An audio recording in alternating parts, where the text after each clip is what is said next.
Hello guys, अस्सलाम वालेकुम। आज हम लेक्चर नंबर 15 कवर करेंगे, जिसमें हमने मैथ जो ली है वो अब मैंने 5 क्लास की ले ली है, और जो मेरे पिछले लेक्चर थे उसमें हमने 4 क्लास की मैथ कवर कर ली। इसमें भी मैंने तकरीबन, यहाँ पर आपको पेज अगर दिखा दूँ तो पेज हमारे पास यहाँ पर 21 पेज से मैंने यहाँ पर स्टार्ट किया है, क्योंकि पीछे जो लिखी हुई थी वो बातें बिल्कुल ईजी थी, वो आप खुद भी कर सकते हो। यहाँ पर ये भी बात ईजी है, लेकिन फिर भी यहाँ पर आज हम बोर्ड मास पढ़ेंगे। बोर्ड मास में क्या है कि मतलब बोर्ड मास का मतलब क्या होता है, जैसे कि लेट सपोज हमारे पास अगर बोर्ड मास आ जाए, बोर्ड मास लिखा हुआ है ना, ठीक है। हाँ, तो बोर्ड मास अगर है हमारे पास, तो बोर्ड मास का मतलब क्या है? बोर्ड मास का मतलब होता है कि साल विद इन ब्रैकेट, पहले हमने ब्रैकेट बी का मतलब ब्रैकेट जो होती हैं वो हल करनी है।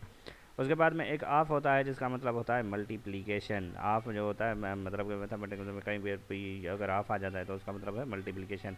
फिर ये हल करना है, उसके बाद में डिवीजन हल करें, उसके बाद में मल्टीप्लिकेशन, उसके बाद में एडिशन, देन सब्ट्रैक्शन हमने लास्ट में हल करनी है। इसके आगे जो ये सिंबल भी लिखे हुए हैं, इससे रिलेटेड कोई प्रॉब्लम आ जाता है तो वो भी हम करेंगे, लेकिन बोर्ड मास का मतलब आपने ये समझ लेना है, ठीक है। जिसको नहीं पता वो आप यहाँ से सीख सकते हो।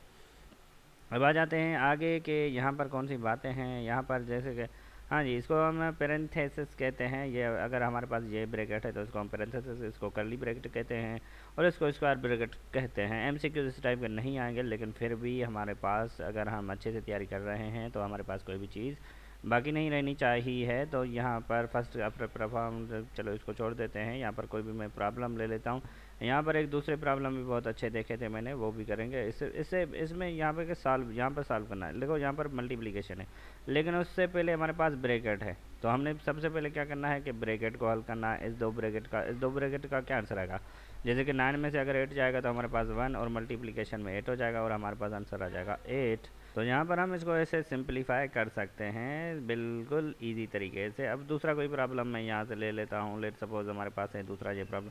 अब इसमें भी क्या करना है कि पहले हमने इसकी ब्रैकेट हल करनी है। ब्रैकेट हल करने का मतलब है कि 5 और 9 को मल्टीप्लाई करेंगे तो ये हमारे पास क्या आ जाएगा, 45 आ जाएगा। और डिवीजन में हमने क्या करना है कि 15 से डिवाइड करना है, तो हमारे पास जब 45 को 15 से डिवाइड करेंगे तो हमारे पास आंसर आ जाएगा 3। तो ये हमारे पास इस तरह का आंसर आ जाएगा। अब यहाँ पर दूसरे कोई भी, यहाँ पर पहले मतलब कि अब यहाँ पर अगर ये ब्रैकेट है हमारे पास, तो ब्रैकेट में अंदर अगर हमारे पास डिवीजन है, मल्टीप्ली एडिशन है, तो यहाँ पर पहले हमने ये जो है इन दोनों बीच के, दोनों नंबर के बीच में जो है हमारे पास डिवीजन वो करनी है। उसके बाद में हमने इसके साथ एडिशन करनी है।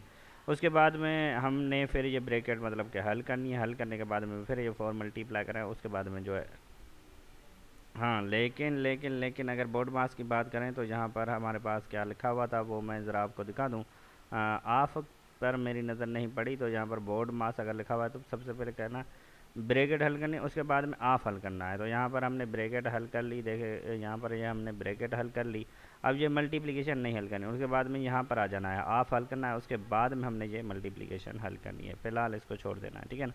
तो चलो आप यहाँ पर समझ गए होंगे कि मैं क्या कह रहा हूँ। तो यहाँ पर इसको आगे कर लेते हैं, वेरीफाई वेरीफाई। और यहाँ ये बातें मुझे कुछ सही लगी, अच्छी लगी, कि इसमें इस टाइप के भी शायद एमसीक्यूज़ आ सकते हैं। तो यहाँ पर क्या है कि यहाँ पर कुछ नंबर है, यहाँ पर भी कुछ नंबर आना चाहिए, जो कि हमारे पास ये फिल इन द ब्लैंक्स करने हैं। चलो मैं ऊपर वाला कर लेता हूँ सबसे पहले। इसका मतलब होता है, यहाँ पर देखो 18 है। 18 का मतलब है कि ये 18 6 से भी मल्टीप्लिकेशन में और 3 से भी मल्टीप्लिकेशन में। बराबर के आगे हमने क्या लिखना है कि यहाँ पर 6 से मल्टीप्लाई है, तो यहाँ पर लाजमी है 6 से मल्टीप्लाई होना चाहिए। ये मतलब 18 का मतलब है कि ये दोनों से मल्टीप्लाई होगा अलग अलग से। अब यहाँ पर 18 है लेकिन 3 नहीं है, तो हमने 3 लिख लेना है। यहाँ पर 5 है और यहाँ पर दो ब्लैंक्स फिल नहीं है। यहाँ पर देखो 20 है, तो यहाँ पर 5 आना चाहिए, क्योंकि ये 5 इस ब्लैंक से मल्टीप्लाई होगा और ये 5 इस ब्लैंक से भी मल्टीप्लाई। अब इस ब्लैंक्स में क्या आएंगे, वो यहाँ पर अगर हम देखें तो यहाँ पर 20 आना चाहिए, ठीक है। और यहाँ पर अगर देखें तो हमारे पास 10 के साथ में भी 5 मल्टी, यहाँ पर अगर 10 है तो यहाँ पर 10 हमारे पास आना चाहिए। इस तरह से हम ये ब्लैंक्स जो हैं फिल करेंगे। इससे ऐसी तरह से अब दोनों साइड्स का जो भी आंसर आएगा वो सेम सेम आएगा, डिफरेंट नहीं आएगा, ठीक है ना। तो यहाँ पर ये आप खुद कर लीजिएगा, ये भी आप खुद कर लीजिएगा। यहाँ पर देखें तो ये मेरे ख्याल में इजी है, यहाँ पर तो ब्लैंक्स पहले से फिल हैं, तो आपने सिर्फ इसको हल करना है, ठीक है ना। Verify the distributive law. Distributive law क्या होता है, जैसे कि मैथ यार जिसने नहीं सीखी उसको पता नहीं होगा ना कि डिस्ट्रीब्यूटिव लॉ, इसलिए कुछ ने तो सीखी होगी उनको तो इजी लगेगी, लेकिन कुछ जिन्होंने नहीं सीखी होगी ना उनको ये जो है मैथ डिस्ट्रीब्यूटिव लॉ बहुत मुश्किल लगेगा। इसलिए मैं यहाँ पर डिस्ट्रीब्यूटिव लॉ का मतलब होता है कि अगर हम डिस्ट्रीब्यूटिव लॉ मतलब कि एडिशन